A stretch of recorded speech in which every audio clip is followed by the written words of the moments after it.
Now it's my pleasure to welcome Kristen Hadeed. Kristen Hadeed never intended to start a cleaning business, but at 19 years old, exactly where she found herself as the founder and CEO of Student Made, a company that offered flexible part-time jobs to college students in Gainesville, Florida. When she started the business, she had very little cleaning experience and even less experience with leadership. An incident early on when 45 people walked out on her at the same time inspired an obsession with learning everything she could of becoming a better leader. She began to share what she learned with student-made team members, and she quickly realized that her company could do more than give people after-school jobs. It could help them to become leaders. For 14 years, Student Made offered leadership development and hands-on business experience to its team members, and under Kristen's leadership, it became known as a place where people felt accepted for who they are, where they're encouraged to fail and embrace their imperfections, and where they're empowered to reach their potential. As word about Student Made spread, Kristen began helping leaders and organizations around the world create similar environments for their people. In 2021, Kristen announced a bold new vision for her company. Student Made would no longer be a cleaning company. Instead, it would become Student Made, an organization dedicated solely to student leadership development. The change allowed Kristen and her team to fulfill their long-time dream of having a wide-reaching impact on the next generation of leaders, in addition to helping teams and organizations all over the world embrace authentic human leadership.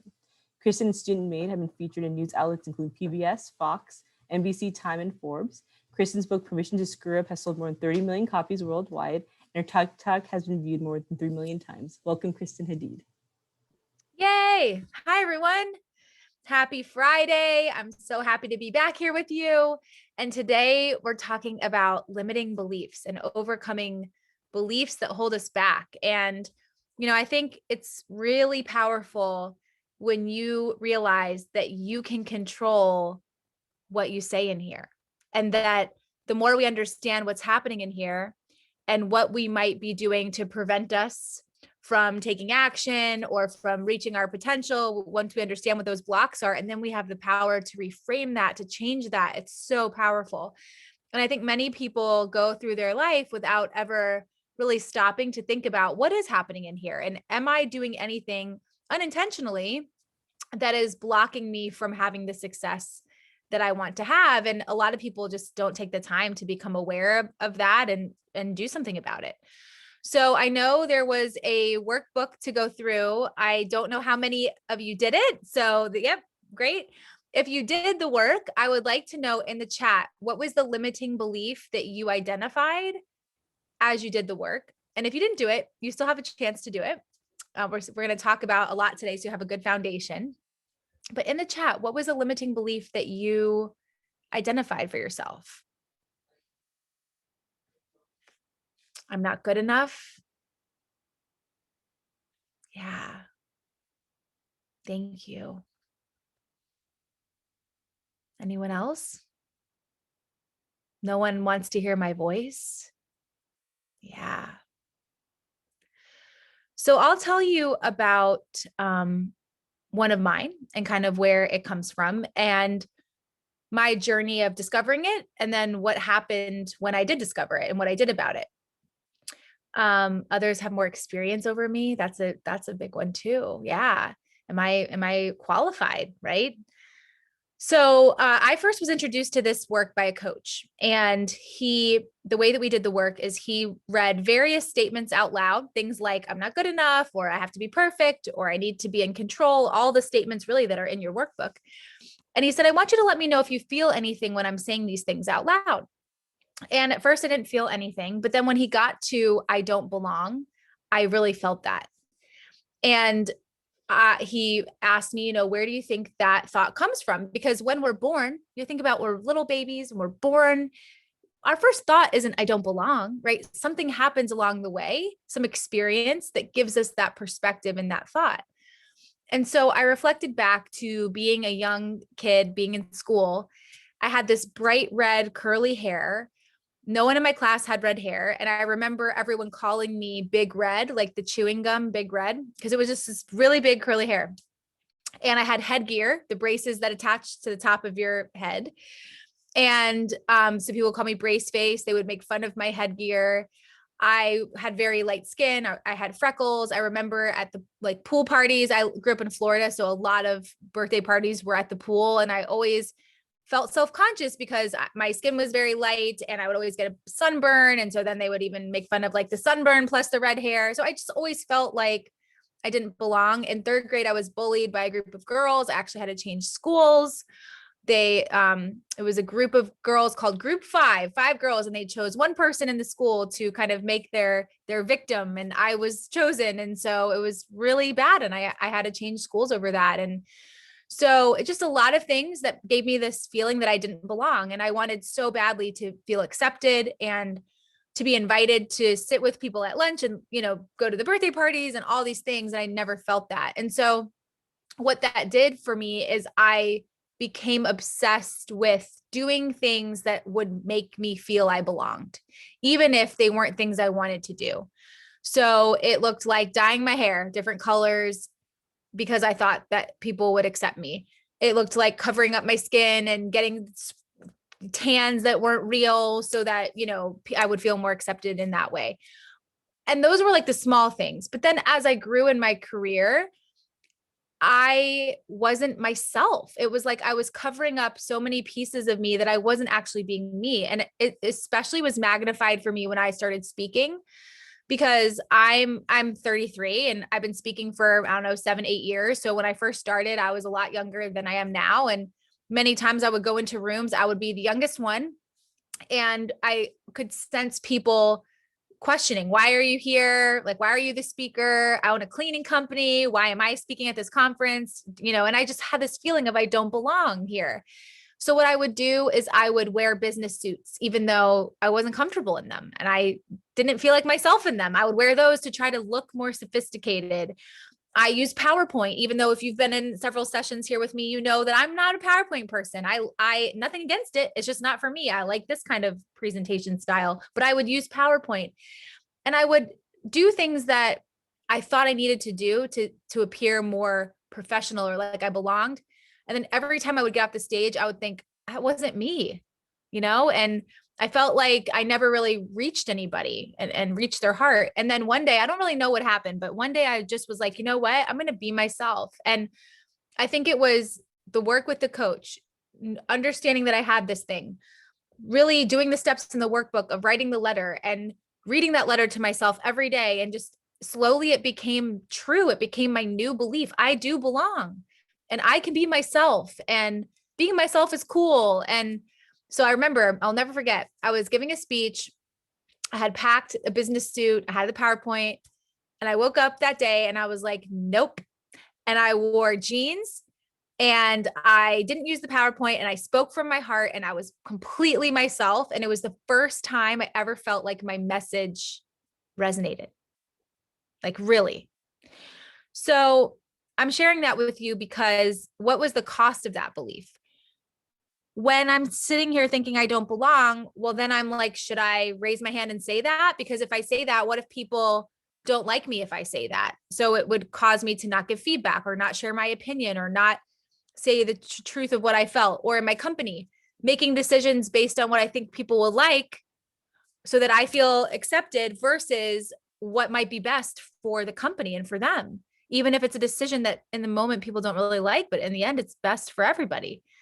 So these are the costs, and there's a piece of our beliefs that are good, that got us to where we are. So for me, I don't belong. What made me care about other people? It made me think about what other people are thinking. And I think in many ways, that's what has made me the kind of leader that I am. I very much consider other people, and I don't ever want to lose that quality.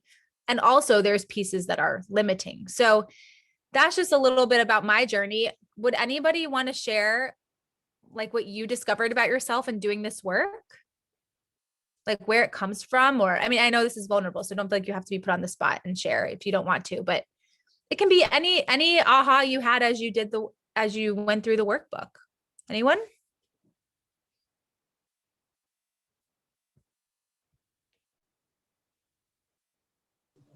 If you want to share, you can unmute yourself to share. Cool. Yeah. I can go. So I Thank you. think that my main limiting belief was I'm not good enough. And I think that one thing that it's stopped me from doing is like applying for positions or opportunities that I don't like meet the like I feel like I'm not good enough for. So it's definitely held me back in that sense where if I don't feel like I'll do well or I need to be completely like 100% prepared to do something before I do it. There's always like a stopping block for me. And so I've noticed that a lot like within the past couple of years where I am not like I'm stopping myself from reaching my full potential because I won't like risk it if I don't feel like I'm completely like ready. Right. So powerful, so huge. And what a realization to think, and that's the thing is like, a lot of it's in here. And we unintentionally limit our success. It's like we really, we should be our best advocate for ourselves. And sometimes we unintentionally are the roadblock, right? Thank you for sharing that. Anyone else want to share? Okay, so there's two pieces to this. There's the how your beliefs affect you. And one thing I want to say on this is I don't think the work here is ever done.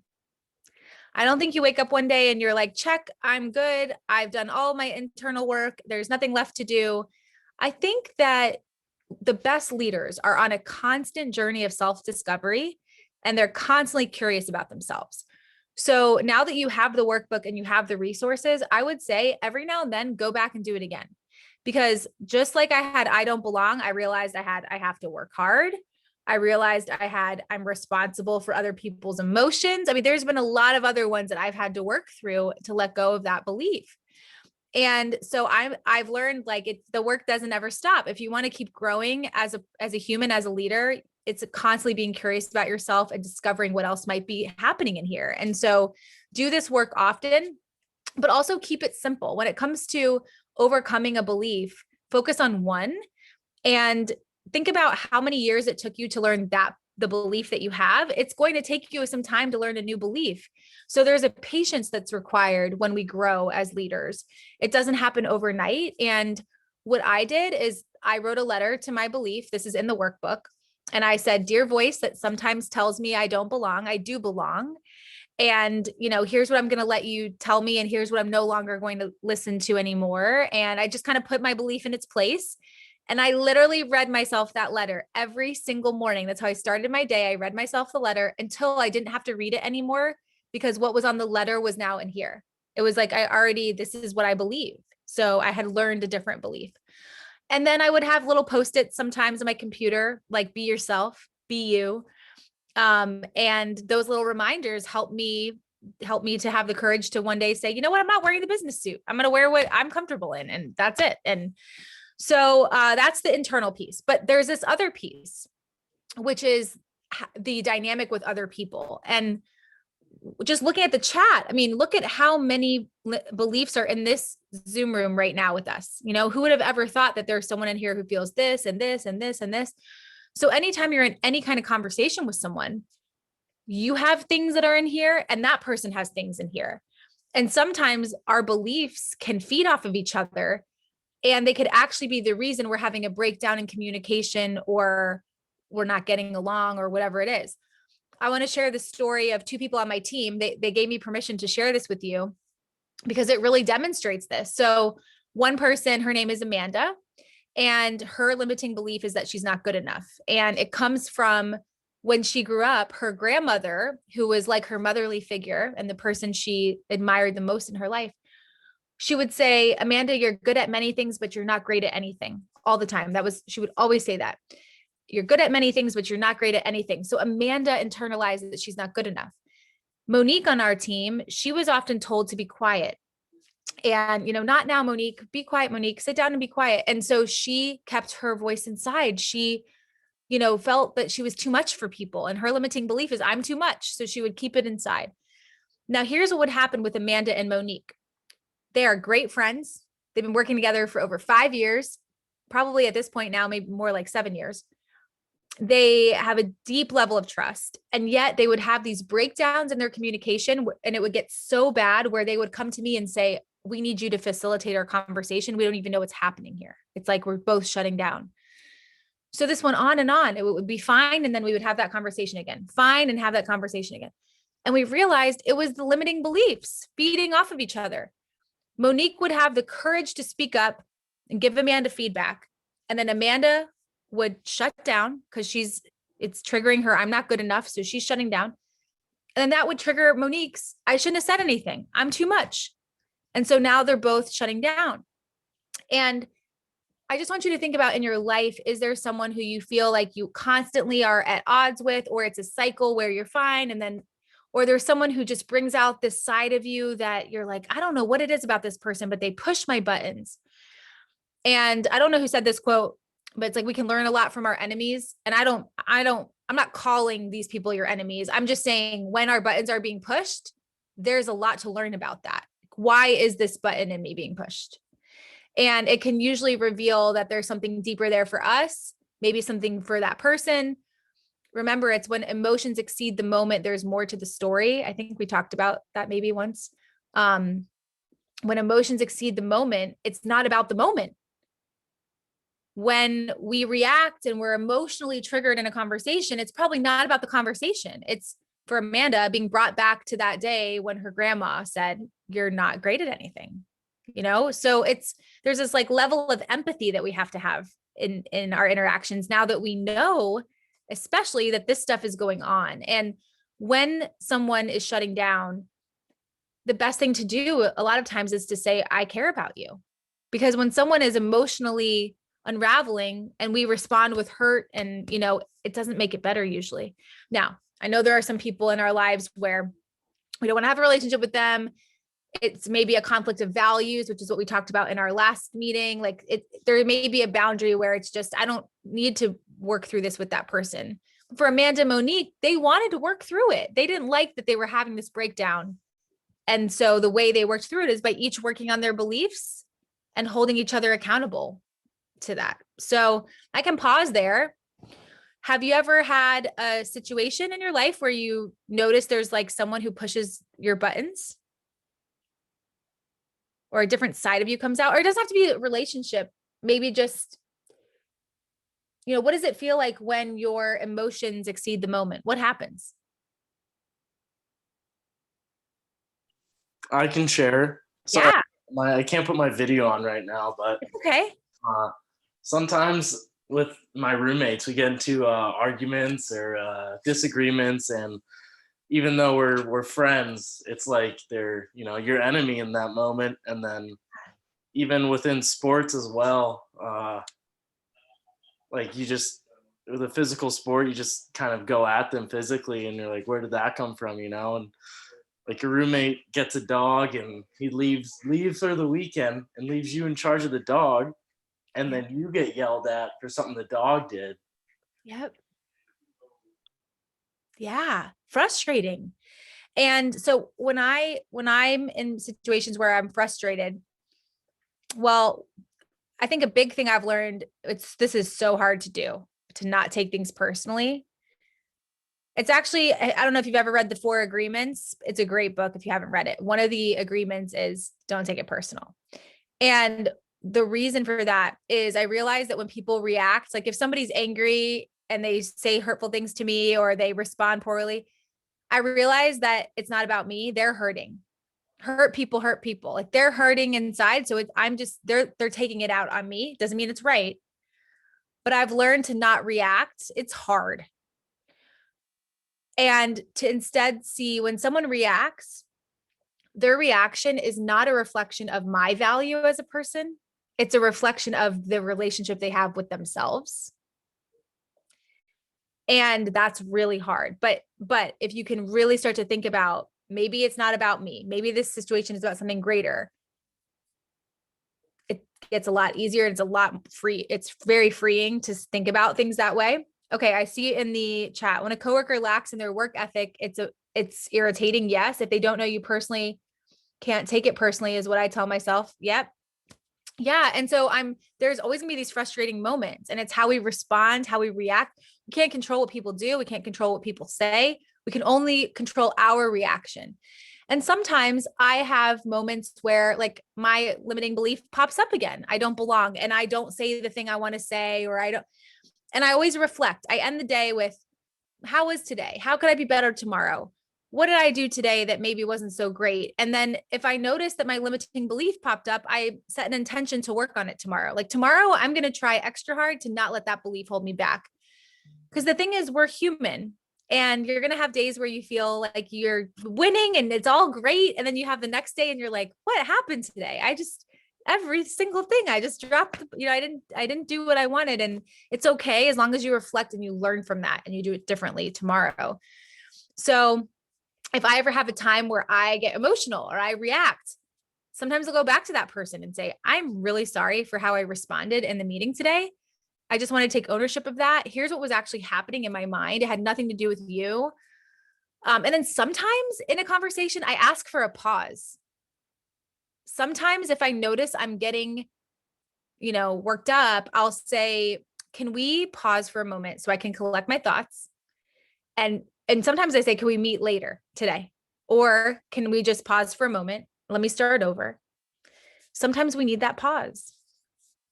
So for you, I've shared a couple ideas. What are some other ways that you think we can overcome the beliefs that hold us back? What else can we do? How can you work through them?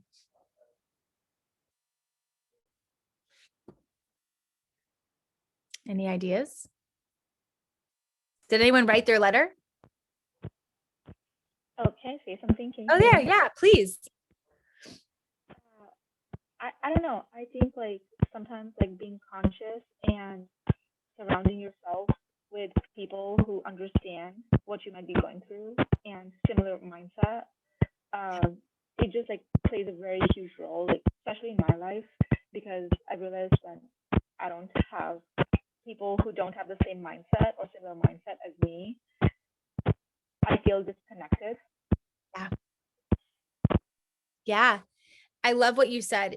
Surrounding yourself with people who have the same mindset or who have maybe even have the mindset that inspires you, who understand the person that you are and the person you're becoming and who support that. And I actually read this book. Oh, I'm going to mess up the title. Here, it's in my bag. It's called The War of Art. Nadine knows all about this. We were just talking about this book. And there's a part it's about overcoming resistance. And I'm actually going to read you this part in the book. Let me see if I can find the page. But it talks about how if we don't surround ourselves with the right people, it can be really hard. And that sometimes as we grow, people don't like that because they're used to us being the old versions of ourselves. And that kind of magnifies that they aren't growing. And so they can maybe react poorly to our growth and us elevating ourselves. Let me see if I can find this. Alexis wrote in the chat, Exactly. she put, writing affirmations to remind myself who you are and try to set certain goals for yourself that day. Love it. Yeah. Affirmations, goals. Absolutely. So so in the book, he talks about a writer. He uses the example of a writer overcoming her resistance, like meaning a writer, like becoming empowered and like going after it and doing it. And so he says, when a writer begins to overcome her resistance, in other words, when she actually starts to do the work on herself, she may find that those close to her begin acting strange. They may become moody. They may get sick. They may accuse the awakening writer of changing or of not being the person that she was. The closer these people are to the awakening writer, the more bizarrely they may act and the more emotion they may put behind their actions. They're trying to sabotage her. The reason is that they are struggling consciously or unconsciously against their own inner resistance. The awakening writer's success becomes a reproach to them. If she can beat it, why can't they? And then he says, the awakening writer must be ruthless, not only with herself, but with others.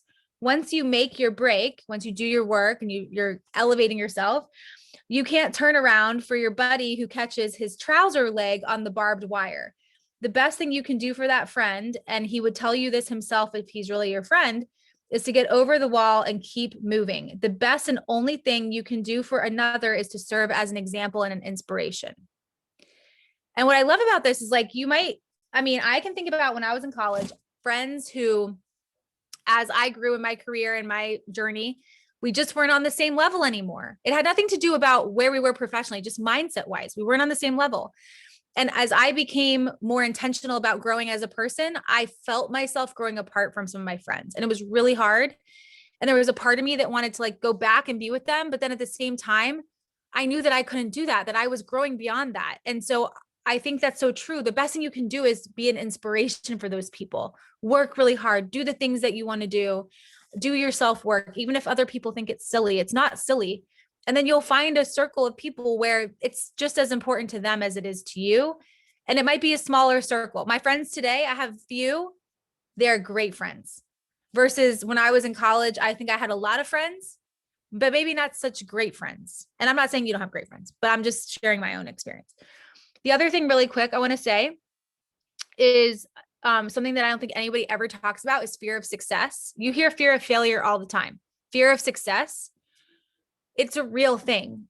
Fear of success is, what if I hit that goal? Does my next goal have to be harder? Fear of success is, what if I do a really great job on this project and then I have to do that again? Or I write a good book. That means I have to write another book. Or what if I start a business and it actually becomes successful and I have to leave my job? Or what, there's all of these fears that can come along with success. And then we don't even take the first step to begin with. So think of that. The next time you feel yourself resisting something, not doing something, take a moment to reflect and say, what is happening here? What am I afraid of? Am I limiting myself from even taking the first step? And the more you can do that, you'll get so far ahead in your life, because so many people, unfortunately, they just are not aware and they don't reflect and think about that. So with that, I see fear of peaking. It's so true, especially I would imagine like sports is probably a huge thing. I mean, think about it. You work so hard, you PR, and then what, you got to do it again? I mean, that's the whole thing, right? It's so hard. So with that, I hope you have an awesome weekend, an awesome Friday. In our next coffee chat, our last one, we're going to be doing a recap of all the things we've talked about. And then just like any questions, it'll be a really good grand finale. So I really hope you'll be there. And with that, I'll pass it back to the team. Thank you so much, Kristen, for the great session today. Also, the book she's talking about, The War of Art.